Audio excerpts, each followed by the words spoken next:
cowboy style.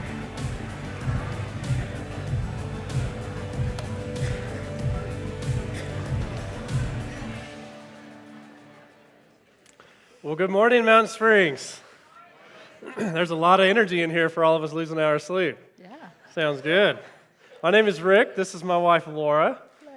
And we are the ones that get to share about raising teenagers, continuing our series on family matters. And Laura and I, as we thought about, okay, how would we go about sharing what's going on in our lives, we broke it down into three kind of categories. We want to share a little bit about our history, a little bit about our home, probably a lot about our home, and then some about our hope. And we put all that information, all the quotes we're going to read in the app for you so you can follow along with us if you'd like. You know, this topic can be a little bit of a narrow topic if you don't have teenagers, but we want you to know that our hope is that you will, if you don't have children yet, you'll think through how you would approach these years with some of the foundational things that we're going to share that we do in our home leading up to the teenage years. If you're in the throes of it, hopefully we can encourage you. And if you're past that stage and your children are grown, you have a unique opportunity as a grandparent someday to really pour into your grandchildren who are teenagers in a unique way that they might receive from you differently than they would their parents. And also those around you who are parenting, we need that encouragement. So I just hope that there will be something for each of you today. When Daniel asked us to talk about this topic, I literally laughed out loud because I was like, I am the last person that you want to talk about this because I've struggled. And he said, well, that's exactly why we want the two of you to talk, because we feel like you can share the struggles you've experienced and some of the redemption that you've seen God do, and hopefully that will help others through this journey.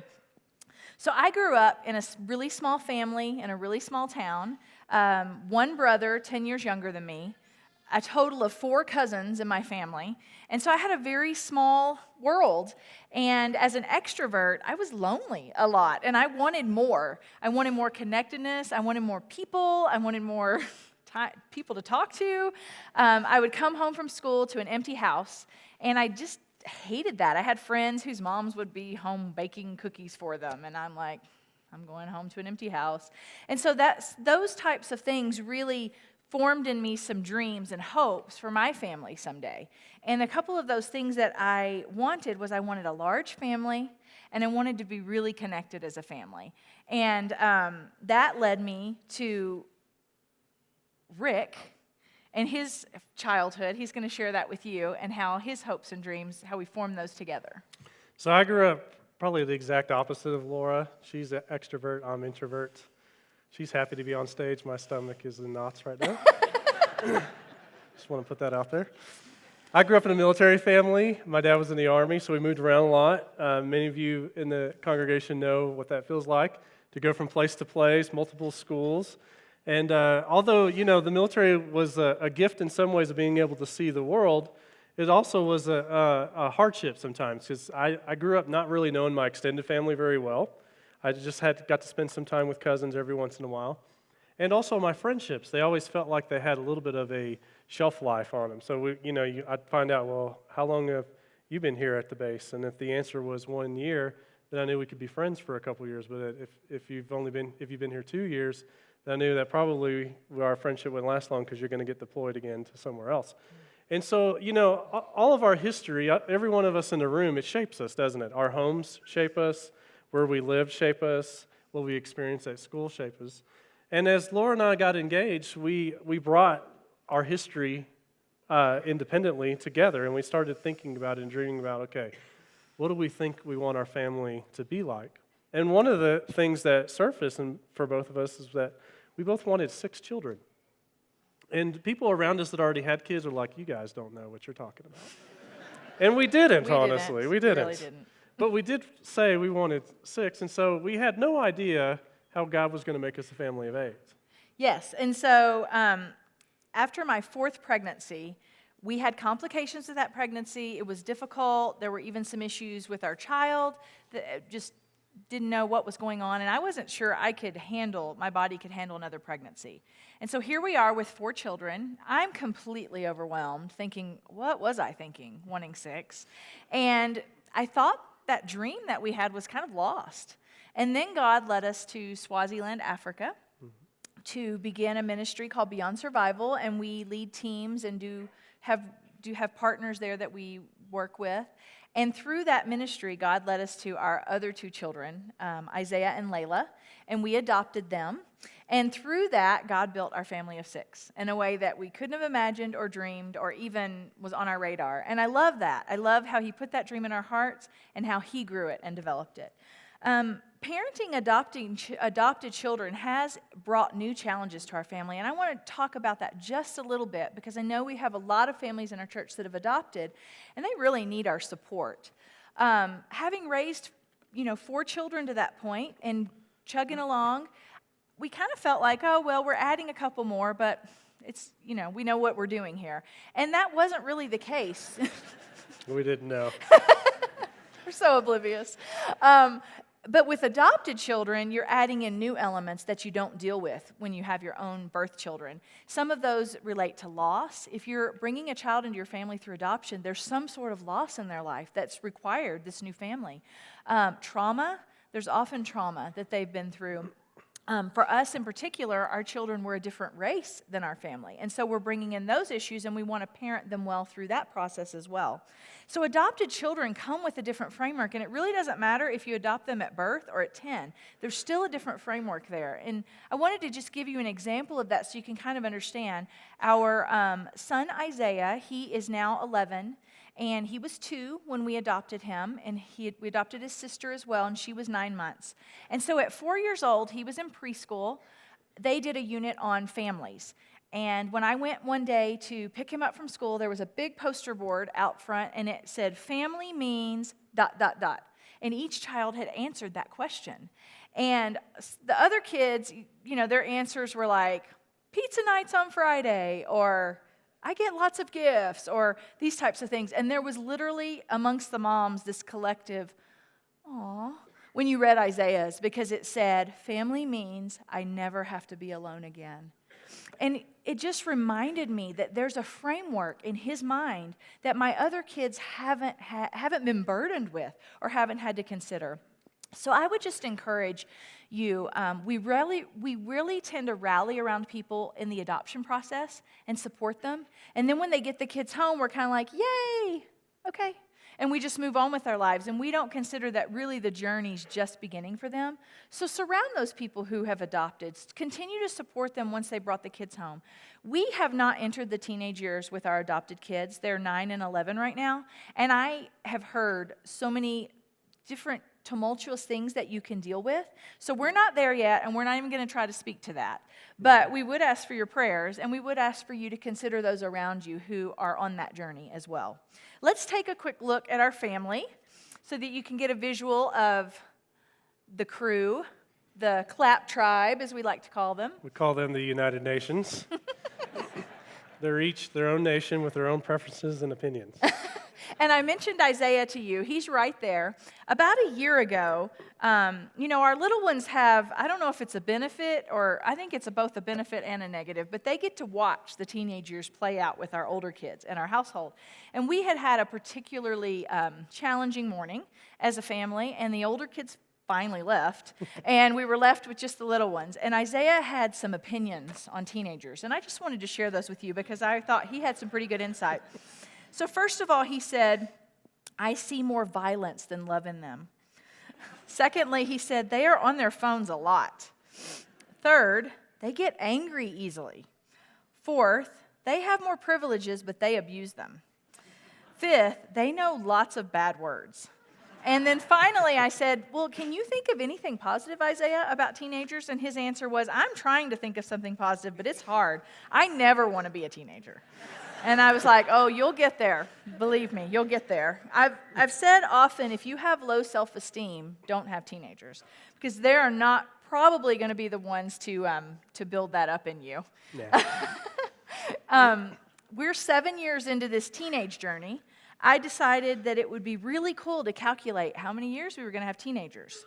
18 was what I discovered, and I was literally depressed for days after that. I was like, what was I thinking? I didn't think this through.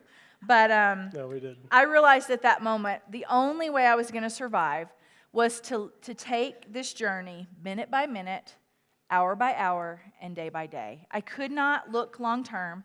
I could not, I have one thing happen and I've already got the kid in jail down the road 10 years because I'm just like, this is where we're going. So I had to stop that in my mind. I really had to pace myself, I guess you could say. So one of the things that was really important to us with our kids early on is to build some foundations in them so that hopefully when the teenage years come, that foundation is there. And even if they don't rely on it, it's still there. And so Deuteronomy chapter 11, verse 18 through 21 says this: "Fix these words of mine in your hearts and minds. Tie them as symbols on your hands and bind them on your foreheads. Teach them to your children, talking about them when you sit at home and when you walk along the road, when you lie down and when you get up. Write them on the doorframes of your houses and on your gates, so that your days and the days of your children may be many in the land the Lord swore to give your ancestors, as many as the days that the heavens are above the earth."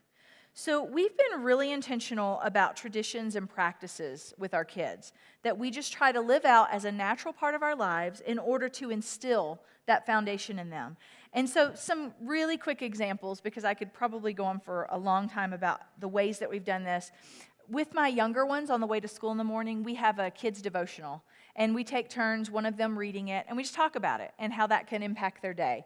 Or if one of them has like a test that day or a project, we pray together. It's just little things. It's taking teachable moments and helping them understand how God is a part of every aspect of our lives. And then also through traditions. We try to take the holidays and make them into something that points them towards God and gives them the opportunity to see Him in their lives. And then on top of that, we really have a desire to create functional human beings in society and send them out and have them be productive in our world. And so a couple of ways that we do that is we do that relationally with them. We really feel like it's important to teach them about conflict and how they handle conflict, because there's a lot of adults that do not know how to handle conflict. And so from littles, when they're really little, if they have a conflict with one another, they have to sit on the couch. We call it a double timeout. And they're sitting there. They talk about what's going on. They work through it. They resolve it. And then they have to come to us and tell us how they've done that. And they have to hug. We talk to them a lot in that moment and in other moments about forgiveness and teaching them how to build forgiveness as a part of who they are and in their lives. And then we also want them to think about others before themselves and not always make it about me, which is, I think we've all seen, can be an issue in our culture right now. And then we also have a lot of practical things that we teach them and a lot of milestones that they reach in our family. And when you reach this age, this happens. You either get this privilege or this new responsibility. And so a couple of those, when they turn 4, they get their first official chores that are theirs. And they're so excited. They have no idea that someday they're going to wish that had never happened. And they also start getting allowance. And through that, we feel like that's a great way to teach them how to use money and how to budget. And so, not everybody's on board with the allowance train, but we think that it's a great opportunity for them to have money that they spend and save, and they see the consequences and the benefits of that. I mean, and we're talking at 4, it's like $1 a week. So we're not going broke here. But it's still money, and it's theirs, and they get to learn the use of that. So as they're in 7th grade, we take away bedtimes. You decide your bedtime, you figure it out, and you also deal with the consequences of that. No matter what time you go to bed, you're still going to school tomorrow, so figure that out.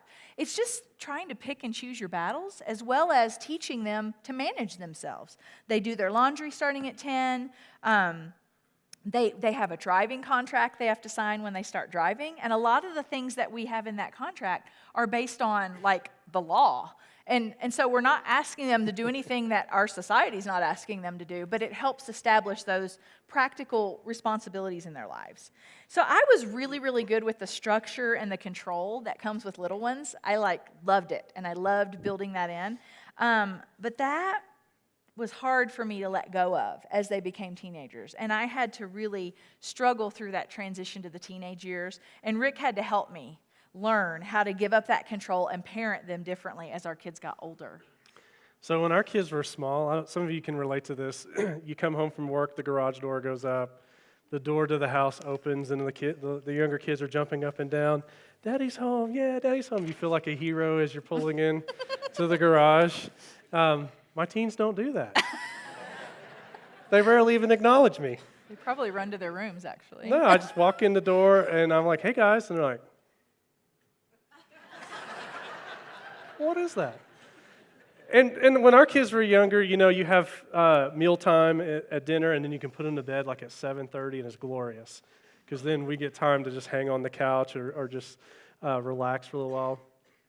As they became 12, 13, we started having what we call second and third dinners at our house. Yeah, you have your regular dinner at around 6, and then they come and graze at around 8, and then third dinner is at 10:30. And it's not just my boys, it's my daughters as well, like a band of locusts. and when they were younger, we'd drive them to school, football, or not real basketball practice, gymnastics, those kind of things. And sometimes you'd have these incredible connection conversations.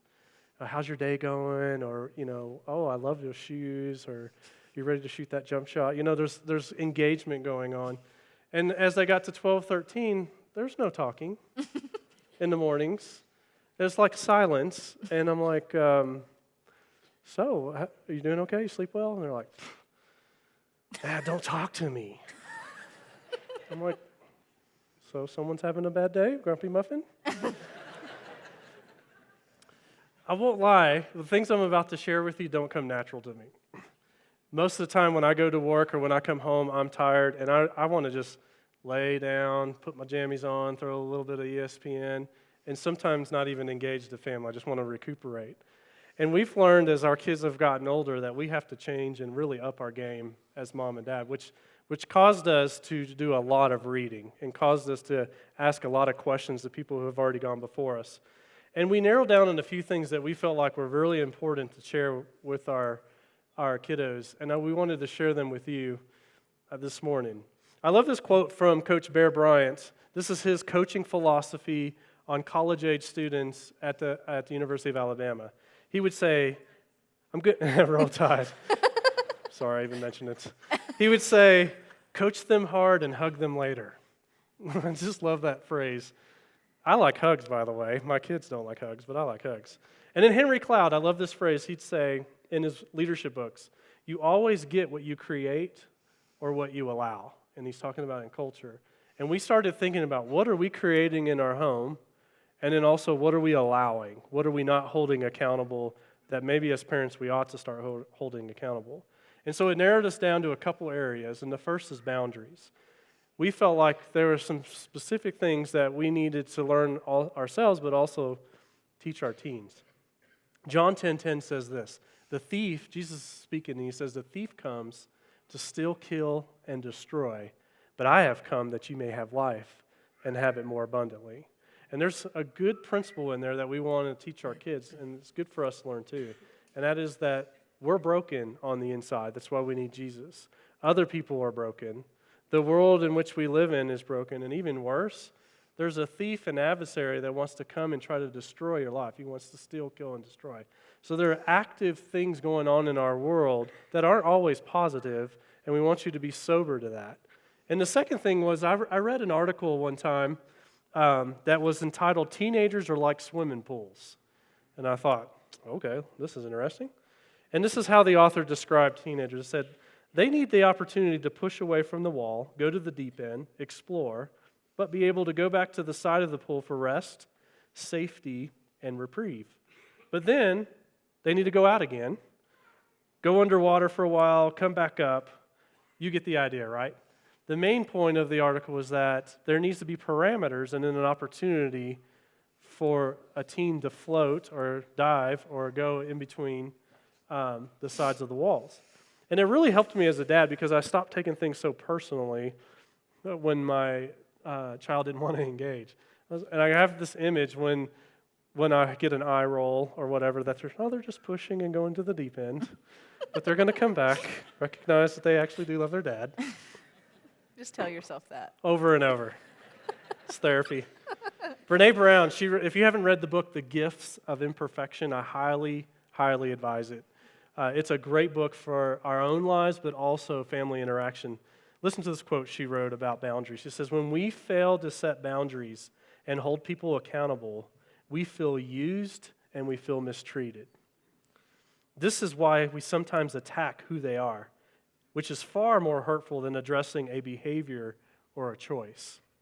For our own sake, we need to understand that it's dangerous to our relationships and our well-being to get marred in shame and blame, or to be full of self-righteous anger. It's also impossible to practice compassion from a place of resentment. So good. If we're going to practice acceptance and compassion, we need boundaries and we need accountability. In our family, we need boundaries and we need accountability. A deep sense of love and belonging is an irreducible need of all women, men, and children. We are biologically, cognitively, physically, and spiritually wired to love, to be loved, and to belong. When those needs aren't met, we don't function as we were meant to. We break. We fall apart. We numb. We ache. We hurt others. We get sick. There are certainly other causes of illness, numbing, and hurt, but the absence of love and belonging will always lead to suffering. And the reality is that all of us function better when we know what the boundaries are and what the expectations are. And then this led us to another life skill or coaching skill that we wanted to teach our children, and that's about decision-making and shame. Life really is about making wise or foolish decisions, and life is also about how you deal with wise and foolish people. Now, we started talking about this to our kids, and we're like, okay, what does a wise person look like, and what does a foolish person look like? You ever thought of that before? So we came up with a list of traits. Borrowed this from the book Necessary Endings by Henry Cloud, if you're interested. These are what traits of a wise person are. A wise person, when you give them feedback, they listen, they take it in, and they adjust their behavior accordingly. Sounds pretty nice, doesn't it? When you give them feedback, they embrace it positively. They say things like, "Thanks, Dad, for telling me that." Yeah, you see where I'm going. "Thanks for caring enough to bring this to my attention. I needed to hear this." Wise person, they own their behavior, their problems, issues, and they take responsibility for them without excuses or blame. Wise people show remorse. They do not allow problems that have been addressed to turn into patterns. They change. They adjust and they fix those problems. Wise people are teachable. And I love this. Wise people always grow and get better. If something is wrong, they can learn. They don't resist the truth that they have to align with. That's a nice list of wisdom, isn't it? Now, here's some traits of a foolish person. A foolish person, they reject feedback. They resist it. They explain it away. And they do nothing to adjust to meet its requirements. When a foolish person is given feedback, they're defensive. They immediately come back to you with a reason why it's not their fault. When a mistake is pointed out, the foolish person, they externalize the mistake and they blame someone else. They often use minimization, trying in some way to convince you that, "Dad, it's not that bad. This really isn't the problem that you think it is. It's not that big of a deal." Wise people, they make excuses. Their excuses are rampant. Foolish people, their excuses are rampant. And they never take ownership for the issue. Their emotional response has nothing to do with remorse. Instead, they get angry at you for being on their case, attacking with such lines as, "You never think I do anything right." Y'all ever heard that phrase before? Or, "How could you bring this up after all I've done?" Or they go into the all bad position saying something like, "I guess I can't do anything right," which is a cue for you to rescue them and point out how good they really are. And I love this. Foolish people, they have little or no awareness or concern for the pain or frustration that they are causing others. That's a pretty good list. Now, when you're in the heat of the battle, you want to say something? Well, I was just going to say, why don't you tell them about boys and what you learned about boys? Oh, I will. Okay. I'll tell you now, I guess.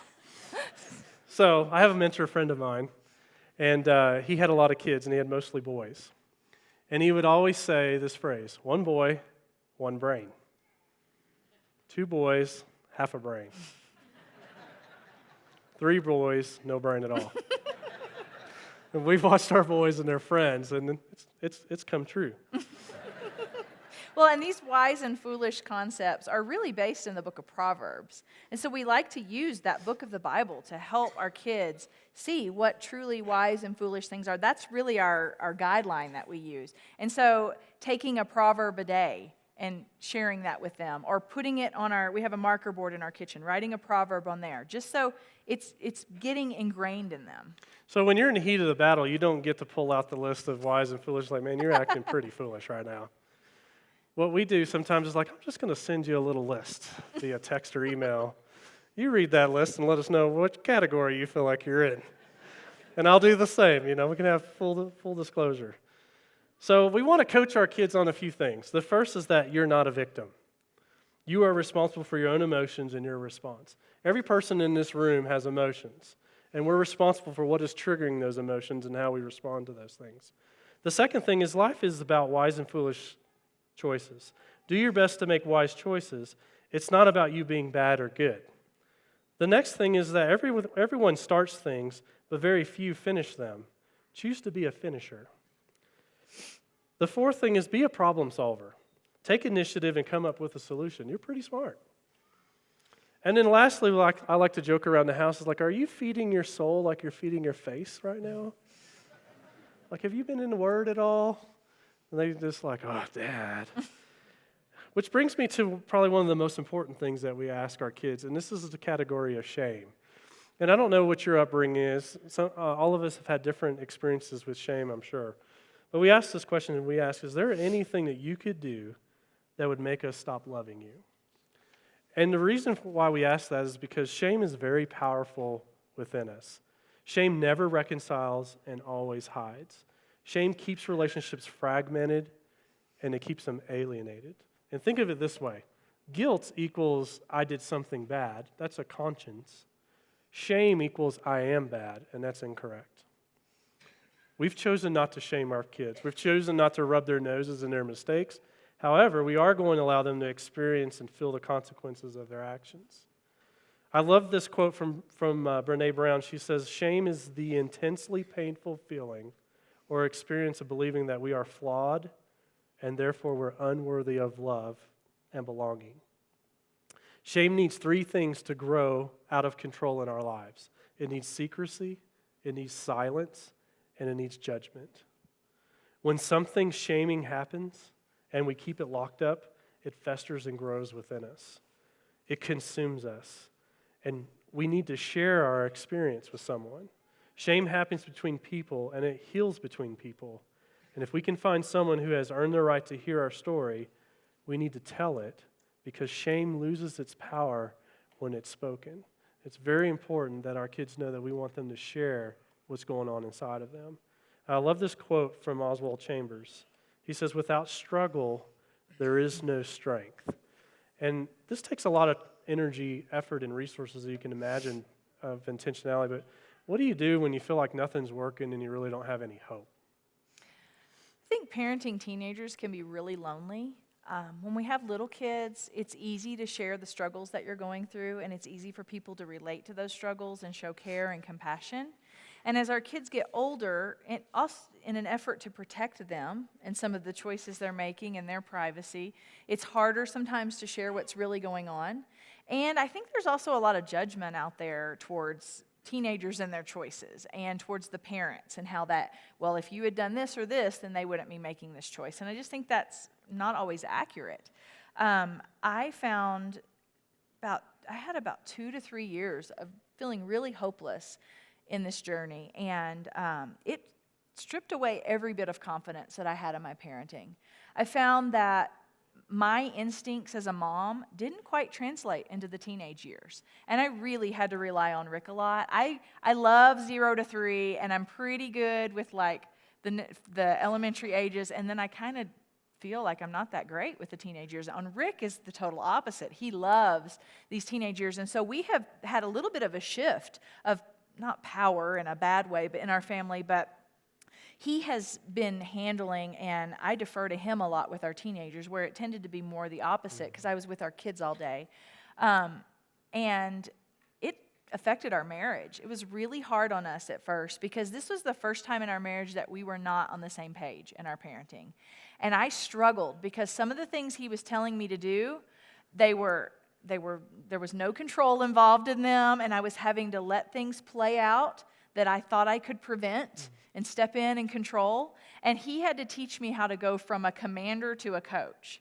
And that was a struggle. And it affected every relationship in my life. It affected my little kids even, and it affected our marriage. So I would just encourage you, expect an adjustment maybe in how you parent and work through that and don't give up on figuring that out. And now I can look back and see even some of the things that he said to do. I can see how, as they've played out, yeah, that really was the right thing to do. But in the moment, it just felt wrong to me. Because I had this formula that I had created that if I do this, this, this, and this when they're little, the teenagers are going to be so fun because they're just going to love us so much and love the Lord so much, and we're just all going to be one big happy family. And that is not how it played out in our home, and I suspect many in this room can relate to that. I had to learn how to give up that control, and I had to let them make their own choices, and then not rescue them from the consequences of those choices. Some days, even the act of me breathing annoyed them, or still annoys them. Like my pure existence is an annoyance sometimes to my kids. And there's nothing I can do about that. And I have to not take things so personally and realize this is about them, not me. And as a mom, that is so hard because you have poured all of your being into these people. I mean, you carried them in your body in some situations, and now they just are pushing you away and rejecting you. So I had to figure out, where was I putting my hope? Was I putting it in my ability to parent? Was I putting it in my kids' choices? Or was I putting it in God? Psalm 127, 3-5 says this: "Children are a gift from the Lord. They are a reward from him. Children born to a young man are like arrows in a warrior's hands. How joyful is the man whose quiver is full of them. He will not be put to shame when he confronts his accusers at the city gates." And I love that scripture because children are a gift, and we want our kids to feel like gifts. And I also like the analogy of the arrows. Arrows are designed to be launched. And in parenting, it's sometimes hard to position ourselves for actually launching and releasing versus still being in relationship and just cuddling and those kind of things. And so we have a list of things that we just really hope for our kids. First, we want our kids to love God, and we want them to love people. We want them to live out their passions and their callings. We want them to know that they're deeply loved and we deeply care for them. We want them to know that they can count on us as parents and that we're trustworthy. We want them to live a life of intentionality and of purpose. And really, mostly, we want them to know that we're grateful for each of them, that they were wanted, they are wanted, and they're not a burden or an inconvenience to us.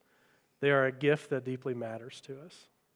So our oldest child, his name is Cody, and he's approaching 20 this year. He'll be 20 in August, and he really gave us a run for our money. We had about 2 to 3 years with